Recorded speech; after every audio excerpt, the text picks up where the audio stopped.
Welcome, namaste, and thank you for joining us. Today, we will be celebrating the Sankhu Palubari Community School in Nepal. My name is Jennifer Prestholt. I'm the Deputy Director here at the Advocates for Human Rights, and I'm thrilled to be here with friends from Minnesota, from Nepal, and from everywhere in between. Before we get into the program, I have just a couple of housekeeping things. First of all, we are recording this event, so if you prefer not to be shown, you may turn off your camera. But if you're comfortable keeping your camera on, we would love to see your smiling faces. We have everyone muted to minimize the background noise, so please use chat to introduce yourself and say hello. The chat function is at the bottom of your screen, and there's also a CC button that's down at the bottom of your screen in case you want to turn on the automatic closed captioning. And last but not least, there is a reactions button. So you can applaud, show agreement, celebration, and raise your hand.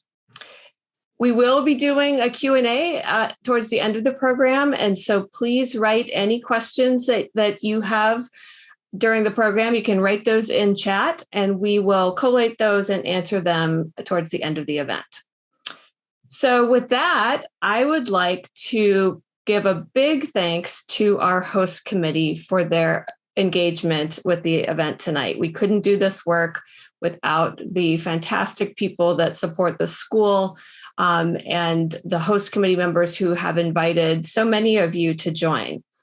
And maybe you first heard about the advocates when a host committee member reached out to you and asked you to participate in this event. So raise your hand in reactions or just wave on camera if this is your first event with the advocates.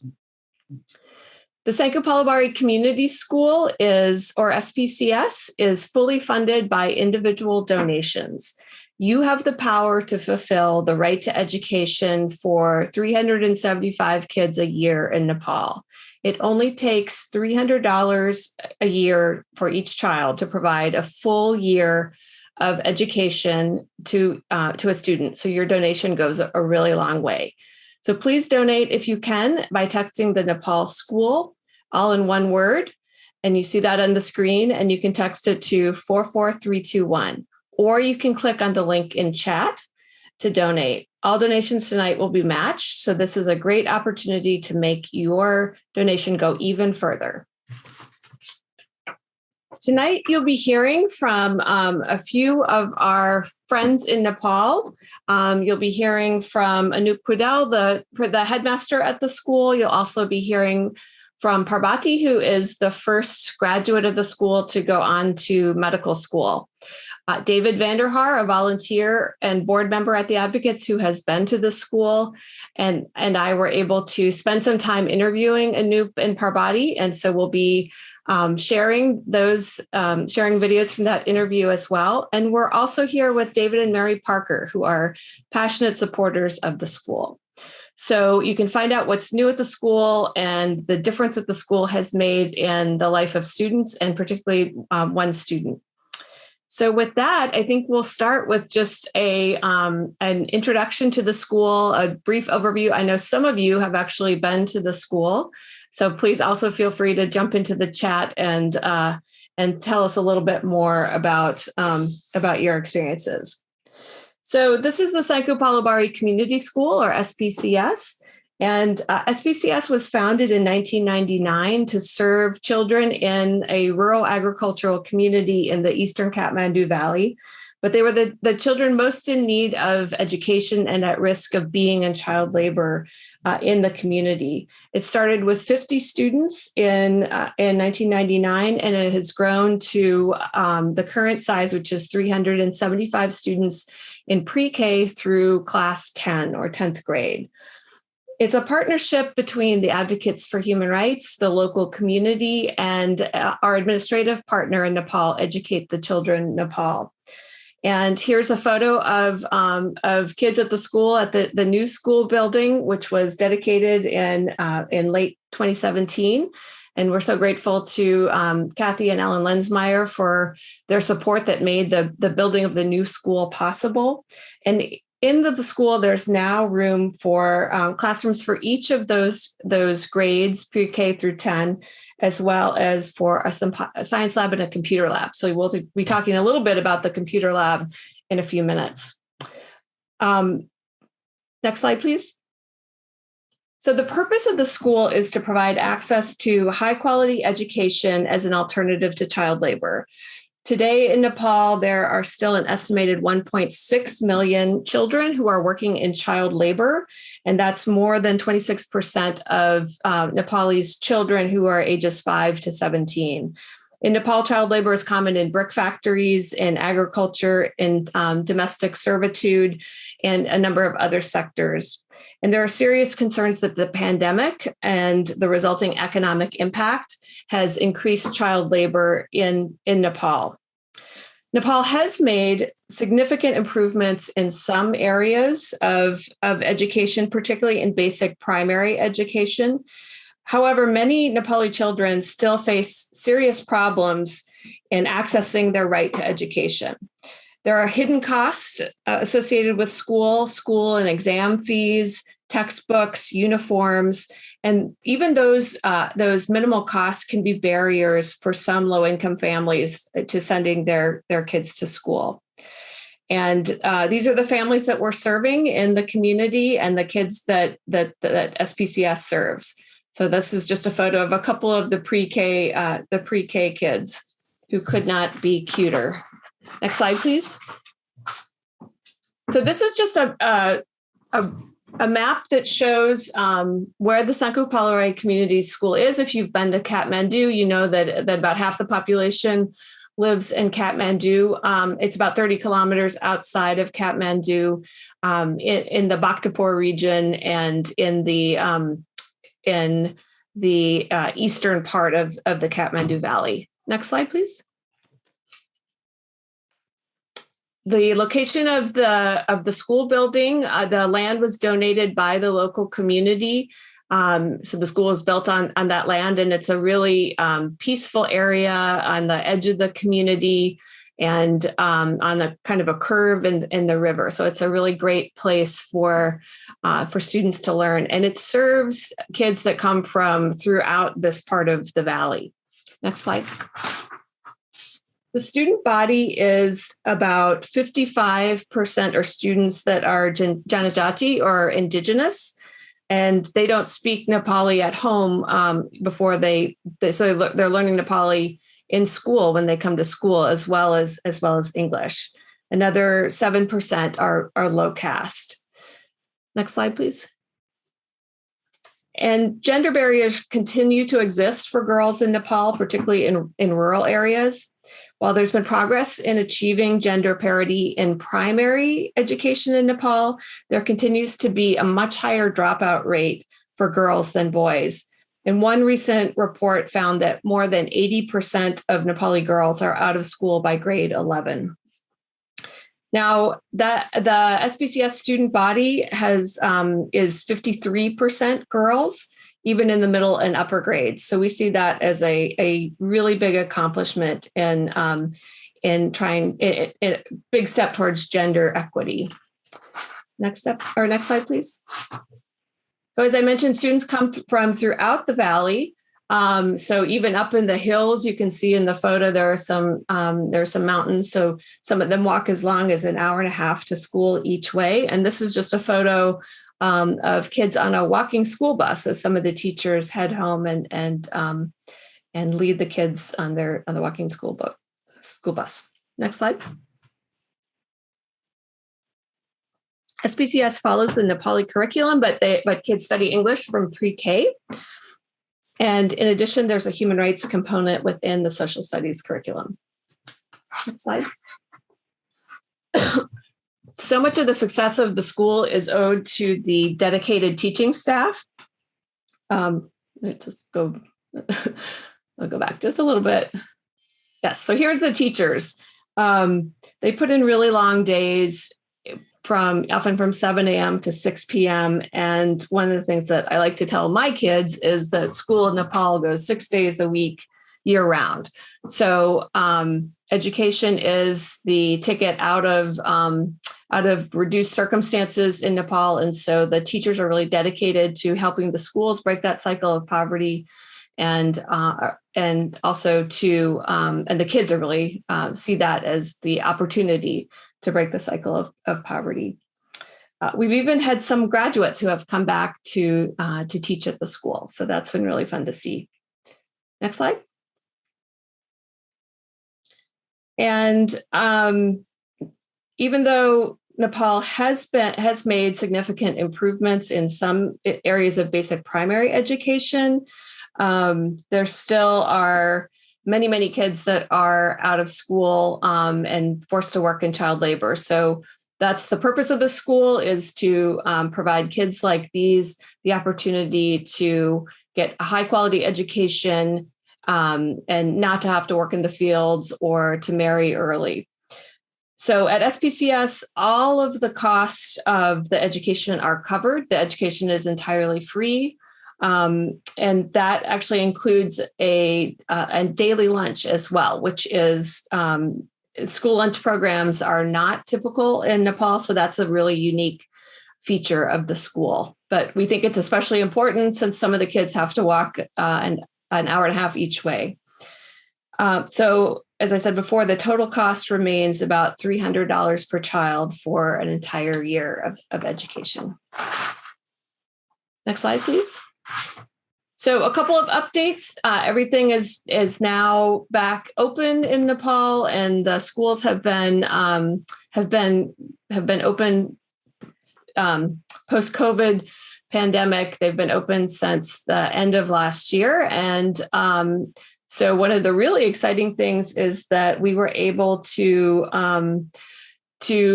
start the computer lab. So these are photos from the first stage of the computer lab in the new building. There's dedicated space for that, and a huge shout out to volunteer Therese Pritchett, who raised money for this first stage of the computer lab, asking for donations for a milestone birthday.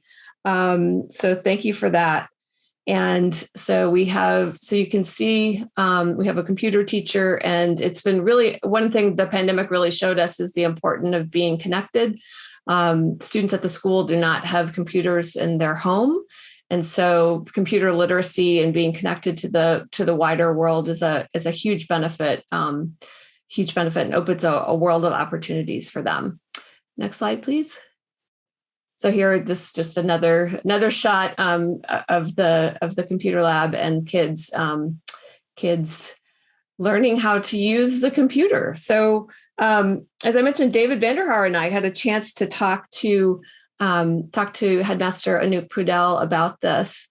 And if we go to the next slide, you'll just see there's Anoop in his office, and Anoop is here with us live. But we have just a short video in which Anoop tells us a little bit more about the computer lab.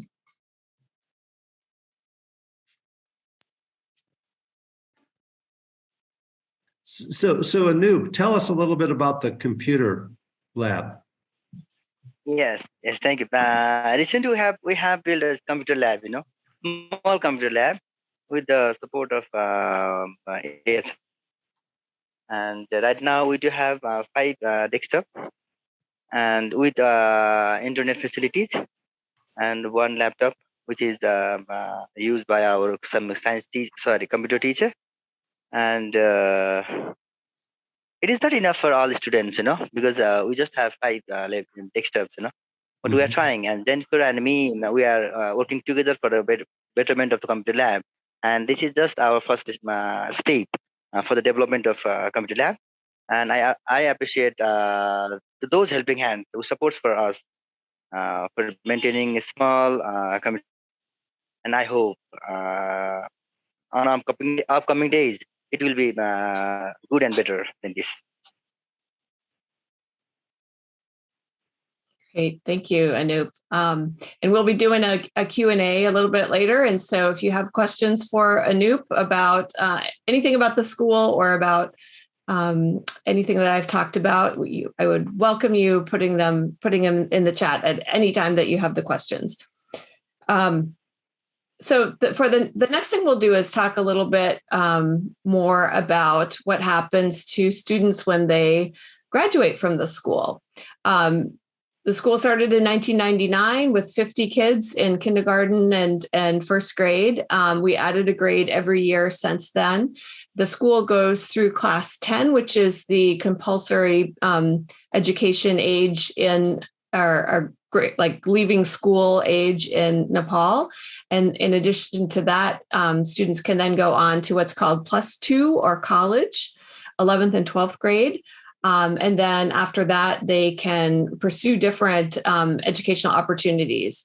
So we have, it took a number of years for those classes to come up and graduate, but students have gone on to pursue a wide variety of different degrees.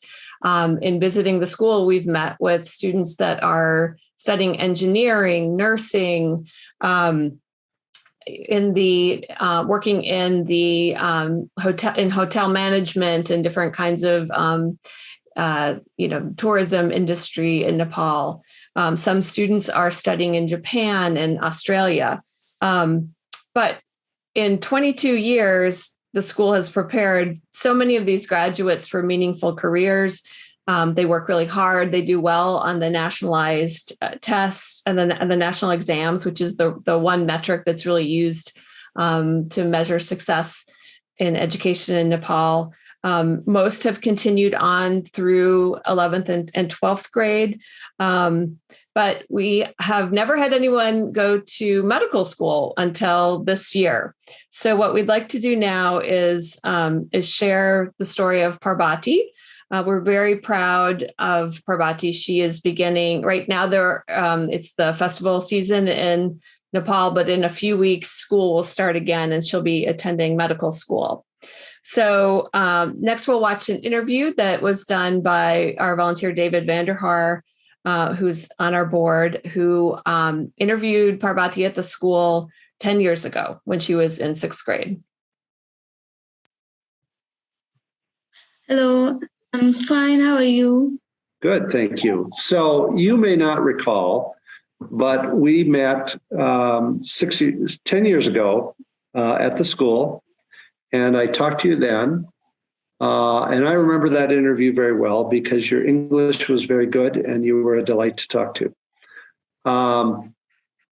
I think it was literally 10 years to go to the day that we talked. My notes say that we talked on September 19, 2012, and we're doing this call on September 19, 2022. So exactly 10 years. In another strange twist, you've gotten older and I have not. At the time, you were in the 6th grade. And you told me that your favorite subjects were math, because you were good at it. And that when you were not at school, you did homework, you helped your parents, you watched your brother, and you enjoyed badminton and skipping. You also said that you wanted to be a doctor. I don't know if you still enjoy badminton or skipping, but I know you are starting med school. I recall that you also got the highest exam and the highest grade in your area in the 10th grade. Is that correct? Yes. Congratulations. We're very proud of you. Tell us a little bit about what you're doing now. I've recently joined medical college, and the courses started after festivals, and now I'm helping my parents in household work. We talked in the 6th grade. Yes, and I remember. Then you had 4 more years at the school. Yes. Did you have a favorite teacher? Was math still your favorite subject? Yes, as always, math is my favorite subject, and the person who teaches math in the school is my favorite teacher, and he is Ramesh Shrestha. And after 10th grade, tell us what you did. You went on to +2? passing 10th grade, I went for further studies and I joined a college with science stream that was called 10 plus 2 in Nepal, and it lasts for 2 years. After completing these 2 years, I prepared for medical entrance, as I always dreamed to be a doctor. So you have to take a test to get into med school? Yes, we have to appear an exam that will be of 200 marks, total of 200 marks, and we have to get 50% to pass the entrance. Or how did you think you wanted to be a doctor? As we are Nepalese, and we heard so many cases like people died because they didn't get well treatment, or didn't get treatment at time. So I always dreamed like I will treat people when they need, and if possible, I will make everyone to be available to get treatment whenever they need. Will you likely be sent to a rural area, do you think? I just dream to be a doctor, and it's aim to do social service, like the rural areas in Nepal there are no doctors and people have to travel a long distance to get treatment. And recently there were no hospitals at all in the before 2 to 3 years ago. Recently some hospitals are being built in the rural areas. I want to go there to serve people, like treat them and help the people who are in need. So I know your parents are farmers. If you hadn't been able to go to the school, do you think you might be farming today? Maybe I may be doing some household works or farming, helping my fathers in farming, or maybe I would get married earlier or some. Do you have any advice for your sister who's now at the school, or any other young women at the school? Like I always say, focus on your dreams and study hard. Focus on whatever you want to be in the future, or whatever you have interest. Like some may not have interest in studies, like they have interest in extracurricular activities, games, or some have interest on singing, dancing, or other activities. So always focus on what you have interest on. Likewise, education is also compulsory, like it becomes an important, like education becomes vital in our life, like it is indispensable. So focus on your education and focus on your dreams to achieve something. And I advise them to follow their dreams. They work hard. Without hard work we can't get the things we want to achieve. So I will suggest them to work hard and focus on their dreams, field of interest, and in future days I will do whatever I can do for SPCS.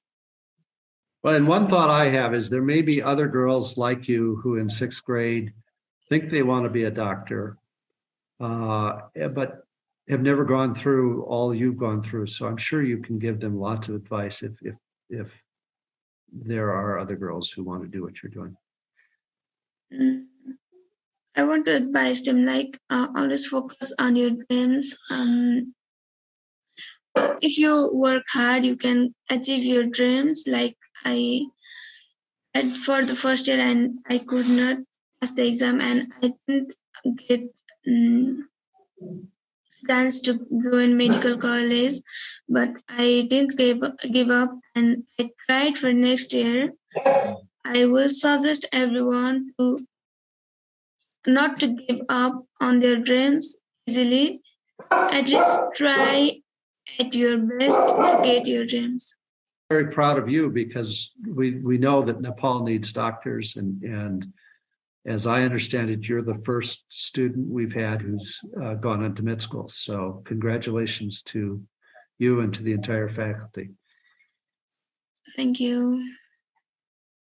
So any other words of advice for us here in America, or the things that you want the people who support the school to know? Keep supporting our school to flourish on the upcoming days, and thank you for whatever you are you are doing to make us get education, better education. Yes, since we have great teachers, best teachers, we are prepared enough to join any faculties we want to join in +2. You guys are doing great by helping us to study well and help me to get my dreams come true. And I will also like to thanks to all the advocates team. Sure. So thank you so much, Parvati, for taking the time to talk to us. Really appreciate your taking a little bit of time to talk to us. It's very helpful to us to hear your story, and we wish you great success as you move forward with your studies.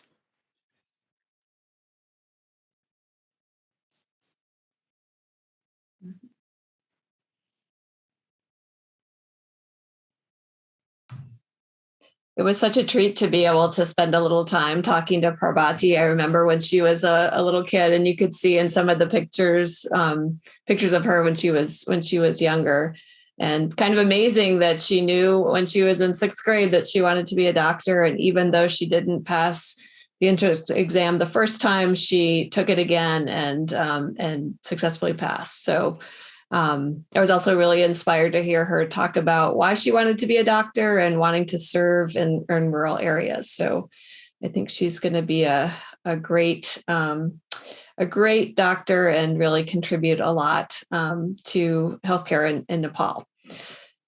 So Anup is here. I don't know, Parvati was going to try to join us as well, but it is 5 o'clock or 6 o'clock in the morning in Nepal. So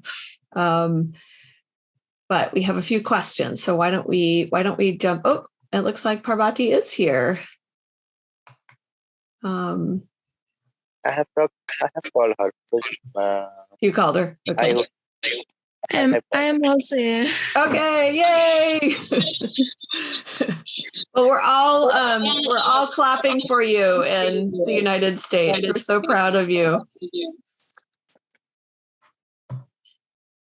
So why don't we have a couple questions in the chat. So why don't we start with those, and then we can open it up to some additional questions. So the first question was about the computer lab and how computer classes are taught. So Anup, I see you started to answer that in the chat, but do you want to talk a little bit more?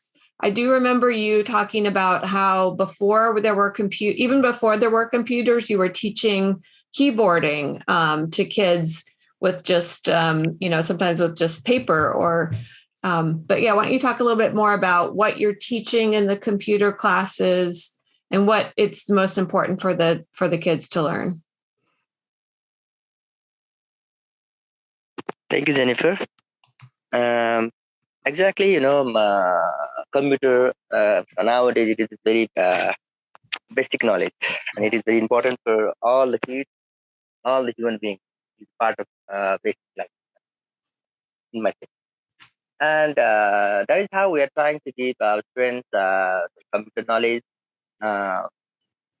Once when we feel very lack of computer knowledge, when we are suffering from COVID, and at the COVID time, classes, physical classes are not running in school, and we have to start to virtual classes by internet, like Zoom, And at that time, we feel very lack of computer and call to our parents for mobile and for internet, because without mobile and internet, uh, they cannot get education at the time, because many months, we have a lot of months, 4, 5, 6 months, schools are closed.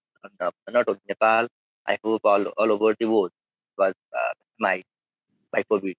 And for that, I started with I started talking to you regarding the computer lab and its importance. Right now, we became little bit success. It's not completely we have success. I cannot say that we have completely success regarding the project. And right now, we are trying to give computer knowledge to our students by few computers, and it is not enough for us. And regarding how we are giving education to the kids by few or 4 or 5 computers to the to those students, and there are many students here, 275 students which have school, and we're trying to give knowledge to all of them. And that is a part,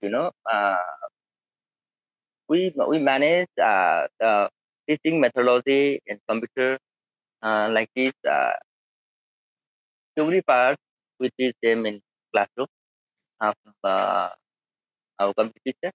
This uh, theory part in classroom, and the practical part we just take to the students in the computer lab, and partially and by rotation and rotation. We took few students in the computer lab today. 10 students are participating in the computer class.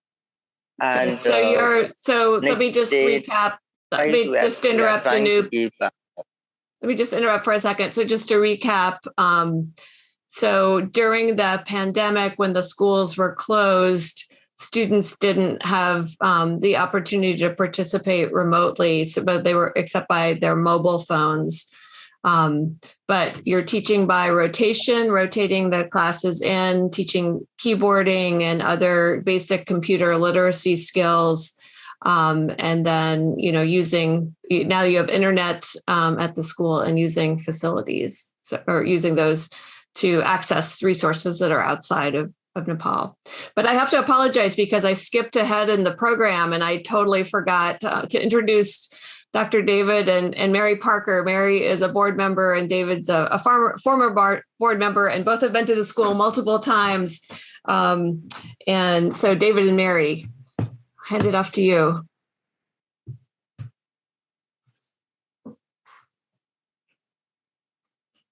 Thank you, Jennifer. Thank you. It's amazing to me that we're at 23 years for the school already. But anyway, good evening and welcome to our fundraiser for students at the Sankhu Palubari Community School. It's great to see so many of you joining us year after year to ensure that all children have access to free, high-quality education, and a special welcome to those who are joining us for the first time. And we were wondering, what was your dream growing up? Did you want to become a doctor, a firefighter, an astronaut, a lawyer, an attorney, a teacher, a mechanic? And were you able to pursue your dream? Well, Parvati, like you, I became a physician.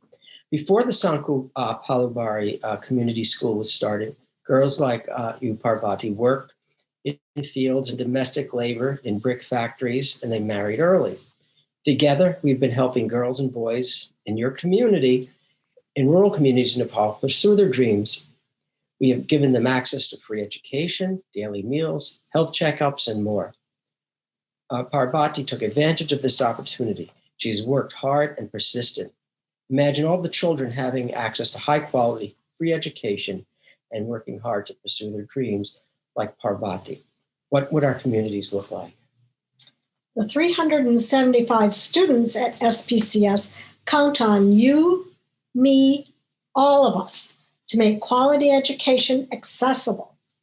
SPCS promotes gender equality and helps break the cycle of poverty.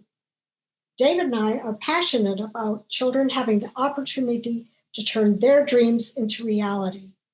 That's why we have supported the students since the opening of the school. Tonight, we're excited to share that there is a match of $11,600 for this event. And so if we raise the full amount, we will have just over $23,000, representing the 23 years the school has been going. And wouldn't that be awesome? Just $300 provides education, meals, extracurricular activities, and more for one student for an entire year. That is less than $1 a day.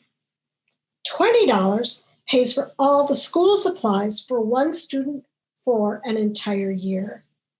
And $1,000 covers all the textbooks for all subjects for an entire grade.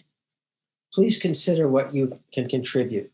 Together, we can provide education to all Sankhu Palubari students year after year until they graduate and are prepared to take the next step in pursuing their dream. Every amount counts. Every donation makes a difference.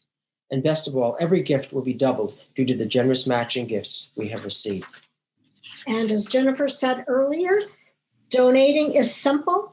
Just text Nepal School, one word, to 44321 from your phone, or click on the link in the chat.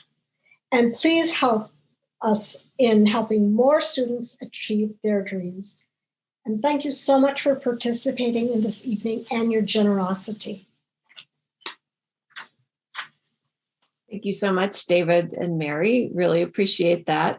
We do raise the entire budget for the school every single year. So your support is very much needed and appreciated. So with that, let's go back to our question and answers. We have a little bit more time. So there was another question about the curriculum. The SPCS follows the Nepali government national curriculum, in addition teaching English. And there was a question about human rights and how that is taught. So it looks like Anoop answered in the chat that it is human rights and child rights education's included in social studies, basically starting in the 5th grade. Is it in Nepali or in English, Anoop? Yeah, both we do have. Both. We are following English. We following English language. Mm-hmm. Okay, great. And one thing that go ahead. Sorry. If we like to give them in Nepali, we can also, but we are trying to keep them in English. We are following the English language in our school. Yes, and one thing that we didn't include in the clip of the interview, just for length purposes, was Parvati talked a little bit more about how medical school works in Nepal. So it basically is 4.5 years, and it will, she's starting now, and they don't actually have a residency or a practice area until after that 4.5 years, but everything's taught in English. So, having learned English at SPCS was made it possible for her to go to medical college. And then let's see, looking to see other questions. I think Christy had another question about what kind of training. Anoop, can you talk a little bit more about the teacher training? Do you do any training on our professional development on teaching human rights or children's rights? Or peace studies? I think you've done some peace studies with.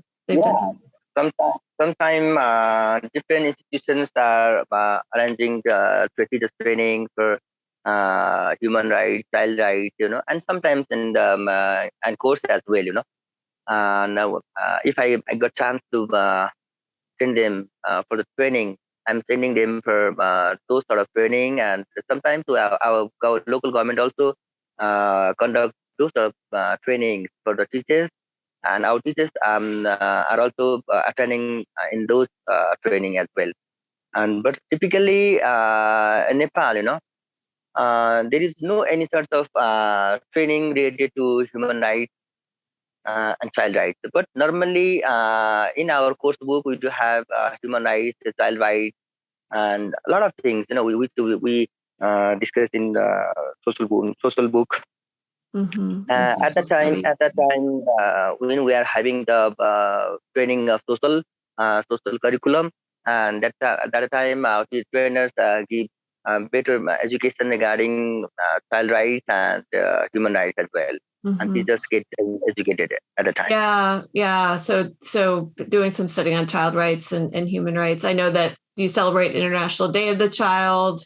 I've seen that, seen the photos from that. And one thing I've been impressed with also is it's not rights oriented, but the child-centered learning. That's not typical of education in Nepal, but I know that you've done some, had some teachers that have gone to do some different kinds of training on that. So that's great. Let's see. Looking to see other questions. Does anyone have questions for Parvati?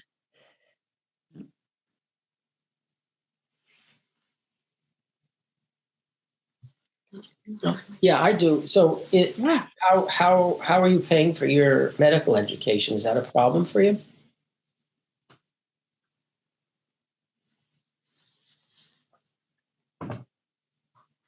Since we have to pay about 60 to 65 lakhs for the whole course, we have taken some loans to pay for it.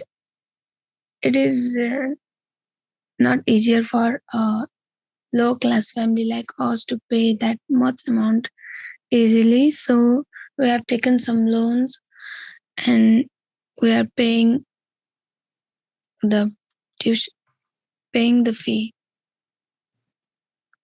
And Parvati, will the classes run year round, or do you get summer off from medical college? Sorry? Do you have holidays from medical college, or will you be going to school? We will have holidays like summer holidays, winter holidays, and we also get vacation on festivals. Mm-hmm. Yeah. Like we you'll get some breaks. That's good. And I think when we talked before, you said that after you're done with medical school, that you'll work for 2 years. Is that correct? Before you become a doctor, officially a doctor? We have to. We can practice. The course is of 4.5 years, and then after that we have to. We can have practical like for 1 year, and then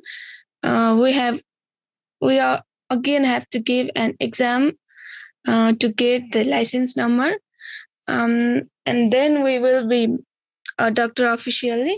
And after that, if you want to join MD, we we should have 2 years of work experience. Otherwise, you can work if you don't want to join MD, then you can work for many years. And if you want to join MD, you should have at least 2 years of experience, and then you can join MD and can be a specialist. Mm-hmm. Okay. Yeah. So it's a little bit different here in the US. But that's really interesting to hear how it works in Nepal. Mary, go ahead. So I'm going to test somebody's math skills, not mine. So 1 lakh is what you asked. So Parvati said how many lakh it costs, but what is that in US dollars? Yeah, so a lakh is a measurement. It's about 1,000, right?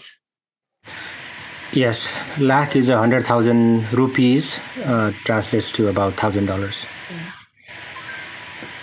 Okay, so I see another question in the chat. Parvati, maybe you can take this one.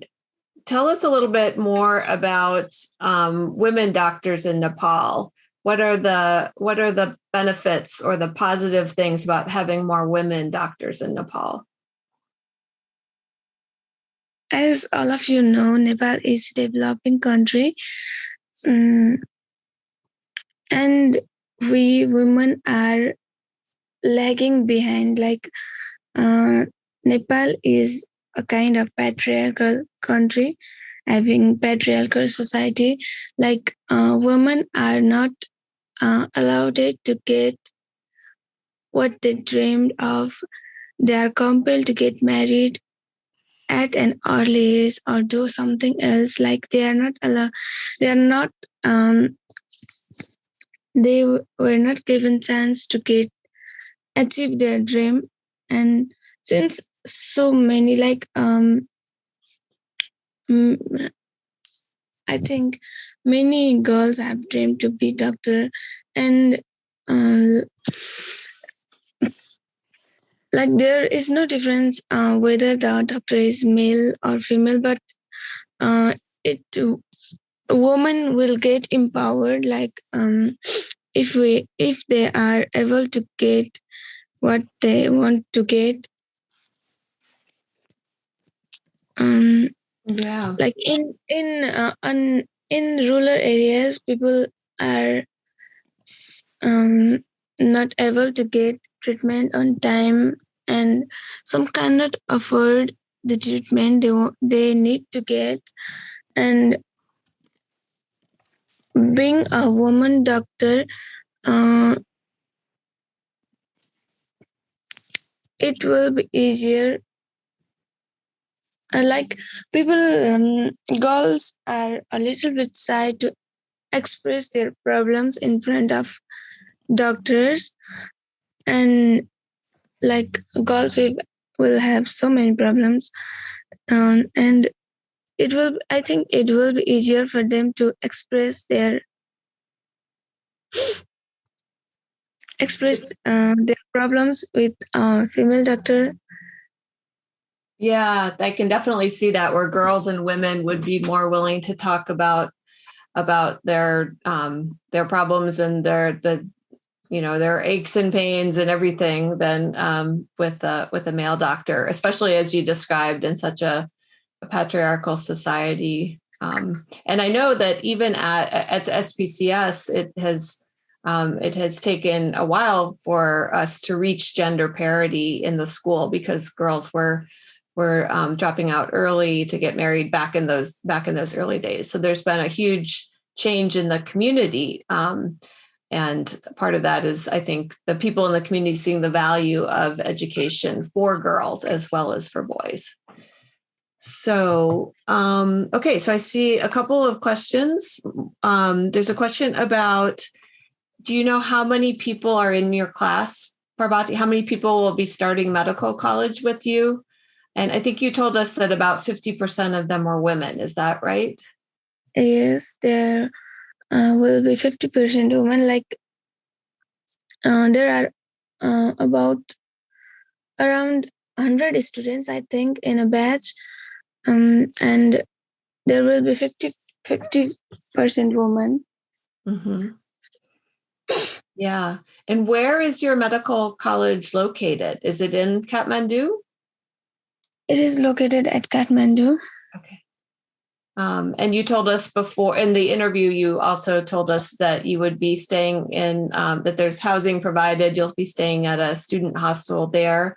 So living away from your family for the first time. And that's both exciting and scary. But do you know, are there women that are teaching at the medical college, or is it only men that are the doctors that are teaching?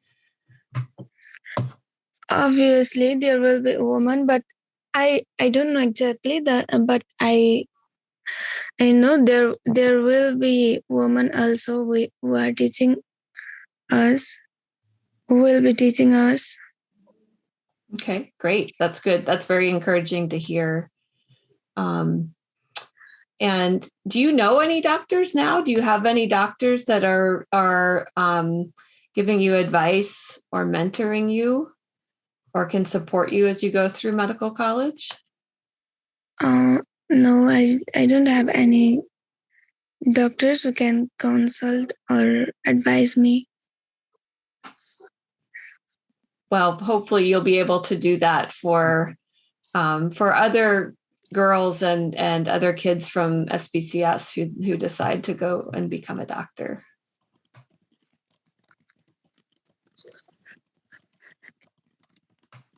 All right, I think I see David. Do you have another question? Oh, I just wanted to tell Parvati if she contacts me, I might be able to give her some physician contacts, maybe even at her school. So send me a note through advocates and I'll get back to you. Yeah, absolutely. You can connect. That's great. Thank you, David. Okay, we have just a couple more minutes. Are there any other? Aviva is asking, do you know if there is scholarship money available at medical school in Nepal? Scholarships are available for like I don't know exactly the data, but there will be scholarship available, but it is based on how the students score in the entrance. Oh, it's based on the entrance exam. I understand. Okay. Yeah. And the entrance exam must be very, very difficult. I was so inspired when you were talking about how you didn't succeed the first time, but then you took the exam again and got in. So congratulations again on that. That's a really important message and reminder for all of us to keep pursuing our dreams. Okay, there's time for one last question.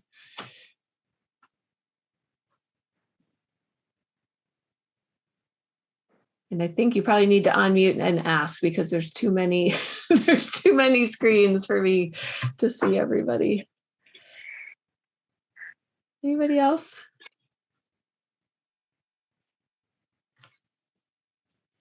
All right. Well, I'd like to thank Parvati and Anoop and all of our co-hosts again to David and Mary and everyone who's here tonight.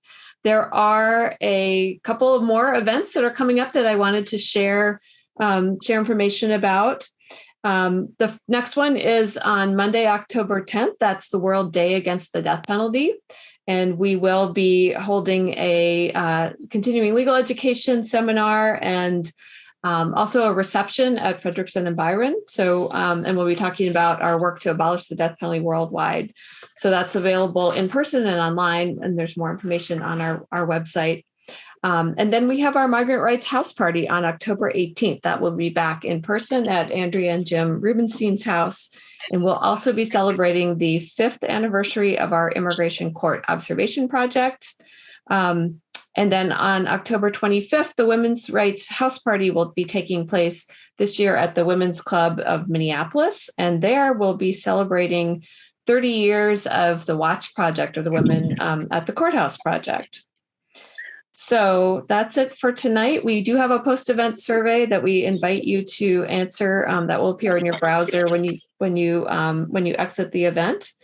But just want to say thank you again, and we really appreciate all of the support. And a special thanks again to Anoop and Parvati for getting up so incredibly early in Nepal and joining us here. So with that, we'll say thank you so much. Have a good night. And for those of you in Nepal, have a great day.